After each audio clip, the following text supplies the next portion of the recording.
तुला शिकवीन चांगलाच धडा 4 मेच्या भागात. आजचा भागा अतिशय जबरदस्त असणार आहे. भुवनेश्वरी म्हणते, तिकडं यांनी माफी मागितली आणि तिकडं सुनबाईंनी परवानगी मागितली गाण्याच्या क्लासला. या कात्रीत आम्ही अडकलोय. आमची कोंडी झाली. यामधून वाट काढायचा प्रयत्न चालला आहे. भुवनेश्वरी देवी मातेचं दर्शन घेत असते आणि दिवा विझायला लागतो. लगेच तिथे चारून सरी येतात आणि दिवा विझू नये म्हणून त्याला हात लावतात आडवा. माझ्या घरातला दिवा आहे, मी विजू देणार नाही. इकडे अधिपती ऑफिसमध्ये असतो, तिथे ओंक्या आणि रवींद्र येतात.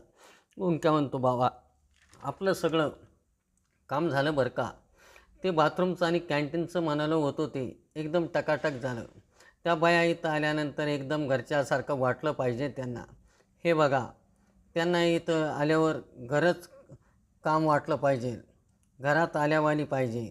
अजून एक विचार असा आहे, आता या महिलांसाठी आपण लेडीज स्पेशल खोली करूया. म्हणजे त्यांच्या आरामाची खोली होईल. म्हणजे काय होईल, जेवणाची सुट्टीनंतर 10-5 मिनिट पडायचं असेल तर त्याची एक खोली असावी. उत्तम कल्पना आहे सरकार. होईल ना भावा. ते आपल्या गोडाऊनच्या बाजूला जागा आहे, तिथे करूया. तेथे फॅन वगैरे बसवा, पाण्याचा माठ आणा, आरामाला जागा असावी. भावा त्या महिला विचारत होत्या कधीपासून कामाला यायचं म्हणून. परवापासून बोलवा कामाला त्यांना. एक महत्त्वाची गोष्ट अशी, मला असं वाटतं त्या बाया छोटेखानी स्वागत समारंभ करूया, म्हणजे त्या आनंदाने कामाला सुरुवात करतील. लागा मग कामाला. मी जरा गोडाऊनला जाऊन येतो. रव्या म्हणतो, काय भाग्यवान महिला आहे, त्यांना अशा ठिकाणी काम करायला मिळालं. इकडे भुवनेश्वरी आपल्या खोलीत चक्रा मारत असते. तिला चारुवन सरांचे ते बोलणे आठवते. तेथे आजी येते आणि म्हणते, काय करीती, मला खरंच काही कळना असं झालंय. बघ काय, मोठे मालक आमच्याशी जे वागतात ते खरं आहे का, त्यांचा त्यामध्ये डाव आहे काय झालं. अगं आज आम्ही देवघराजवळ होतो. दिवा विजायला लागला. आम्ही पुढे होण्याच्या आत ते पुढे झाले आणि दिव्यापुढे हात धरला. आम्हाला कळना असं झालं, त्यात त्यांचा काहीतरी डाव आहे का. त्यांनी जे केलं ते दुरून चांगलं वाटलं आणि नंतर भीती पण वाटली. हे सगळं करण्यामागं कारण काय आहे. होवे, माझ्याकडे एक खबर आहे. आजी भुवनेश्वरी सारी खबर सांगते. दुसरीकडे अधिपती आपलं आवरत असतो. तेथे अक्षरा चहा घेऊन येते. अधिपती म्हणतो, आई शपथ, कसल्या मनकवड्या आहात तुम्ही हो. मला चहाची तलब झालीच होती, पण मी म्हणालो नको म्हणून. ते सांगावं लागत का, तुम्ही आल्या तुमचा चेहरा बघितला मी आणि म्हटलं चला चहा करावा यांना. आज लय काम झालं बरं का. मग कसं वाटलं तुम्हाला सकाळी सुरांशी खेळायला, मग फॅक्टरीमध्ये जायचं, तिथे म्हणे मशनीशी खेळायचं, मग दिवसाच्या शेवटी हिशोब करत आकड्यांशी खेळायचं. मजा आहे मजा. सगळं कसं सुरात आहे. आज खूप चांगलं वाटत होतं. किती छान सूर लागला होता तुमचा. हा मग ते बघा, मी म्हणाले होते का नाही, तुमच्या गळ्यात सूर आहे ते. त्या पेटीचा सूर आणि आमच्या गळ्याचा सूर एकमेकाला लागला. लय भारी वाटलं बघा मास्तरींबाई आम्हाला. आता पुढे पुढे बघा, अजून मजा येणार आहे. एक आनंदाची बातमी आहे तुम्हाला. मास्तरींबाई म्हणते, काय. तुम्ही म्हणाल्याप्रमाणे महिला कामगारांची भरती करतो आपण. कधी ठरवलं.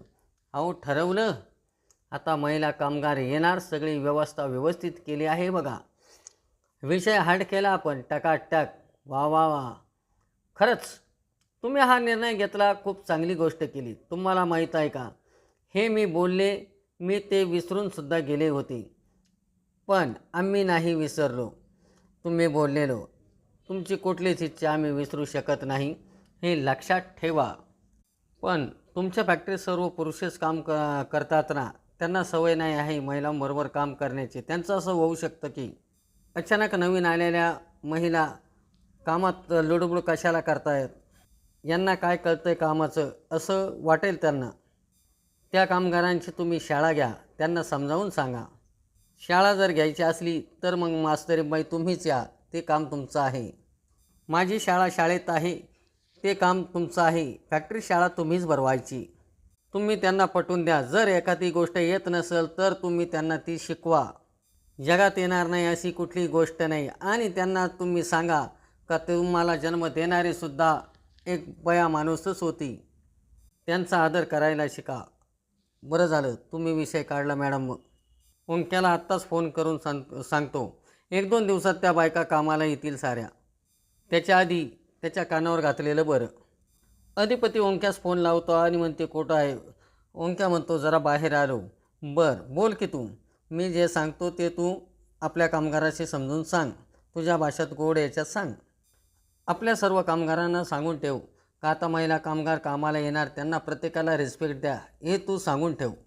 कारण ह्या सर्व बाया नवीन आहे, त्यांना काही कामाचा अनुभव नाही, जरा काही गडबड होणार. जरा त्यांना सांभाळून घ्यायचं, त्यांना मदत करा म्हणून असं त्यांना सांग. आलं ना लक्षात? हो भावा. जे आपले जुने कामगार आहे ना, भास्कर वगैरे, त्यांना साऱ्यांना एकत्र कर. 4-5 जणांची एक टीम तयार कर आणि त्यांच्याकडून या नवीन सर्व बायकांना ट्रेनिंग द्या म्हणा. उत्तम. ही महत्त्वाची गोष्ट सांगितली तू मला. सांगितले आम्ही, पण ती आलेली मास्तरीन बायकोन आहे. चल तेवढं काम कर. उद्याच्या उद्याच बोलवतो सर्वांना. ठेवू काय? किती चांगली गोष्ट आहे अधिपती, तुम्ही हा निर्णय घेतला. आमच्या डोसक्याच होता, पण तुम्ही बोलला की नाही, मग आम्ही लगेच मनावरच घेतलं. आणि तुम्ही ही जी पूर्वतयारी करताय ना महिला येण्याआधी, त्याचा पण तुम्हाला खूप फायदा होईल. घराच्या बाहेरून चंची हे गुपचूप सर्व काही ऐकत असते. इकडे आजी भुवनेश्वरीला म्हणते हे असं आहे समज, हा डाव आहे त्यांचा. त्यांना एवढी साधी गोष्ट कळणार. श्रीकृष्णाची आई फक्त देवकी नव्हती तर यशोदासुद्धा होती. एकेना जन्म दिला आणि एकेना संगोपन केलं. आता यात फरक कसं काय करणार? मोठं मालक आमच्याशी वाईट वागतात आणि म्हणून अधिपती आमच्याशी चांगलं वागतात, असं जर त्यांना वाटत असेल तर हा आमच्या मायेवर सवाल आहे. आम्हाला कळलंय, ज्यांना आम्ही कमी लेखलंय ते लई हुशार निघालेत म्हणून.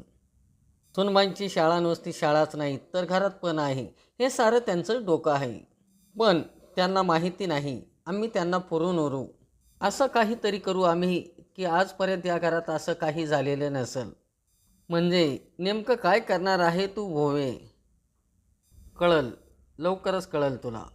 दुसऱ्या दिवशी उठल्यानंतर अधिपती कसरत करत असतो आणि अक्षरा झाडांना पाणी घालत असते. अधिपती म्हणतो ओम, लगेच अक्षरात येते आणि म्हणते आदित्याय नमः.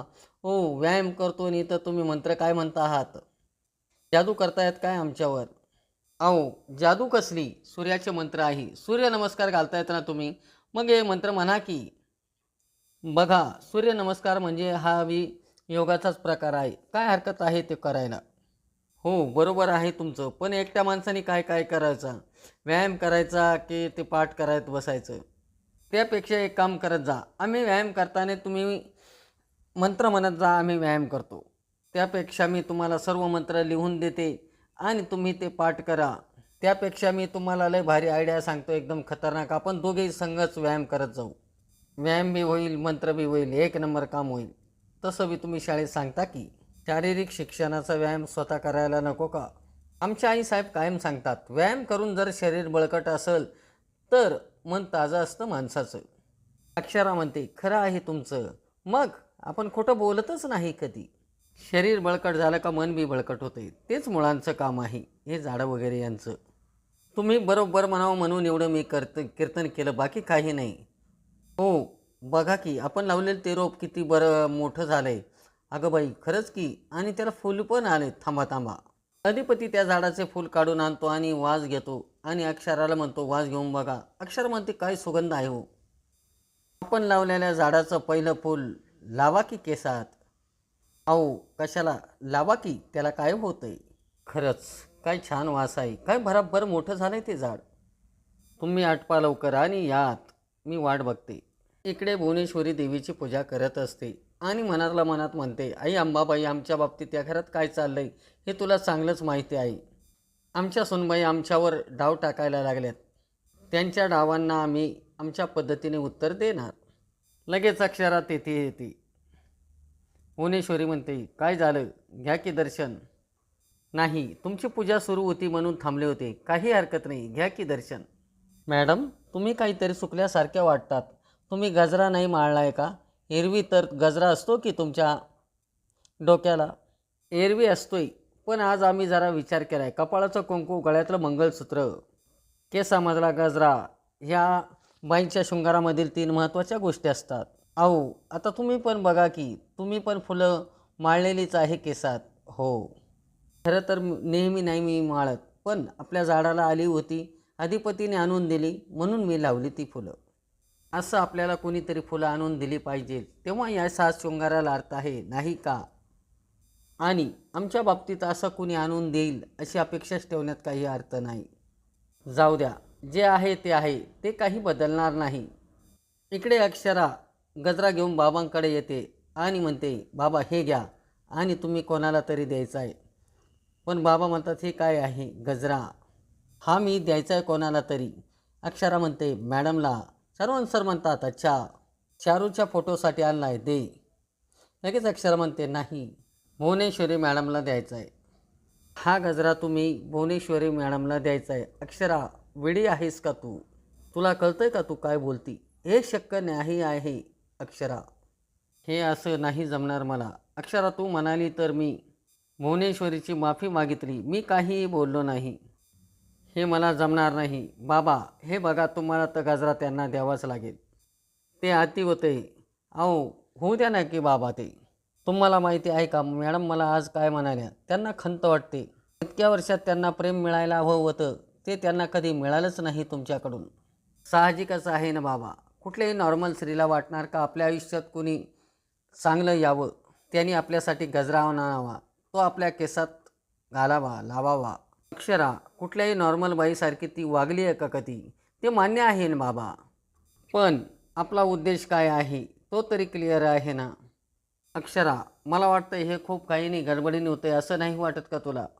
असं वाटतंय बाबा, ऑलरेडी उशीर झाला आहे खूप. बघा ना, तुम्ही इतक्या वर्षात हे केलं असतं तर आज अधिपती तुमच्या जवळ असते.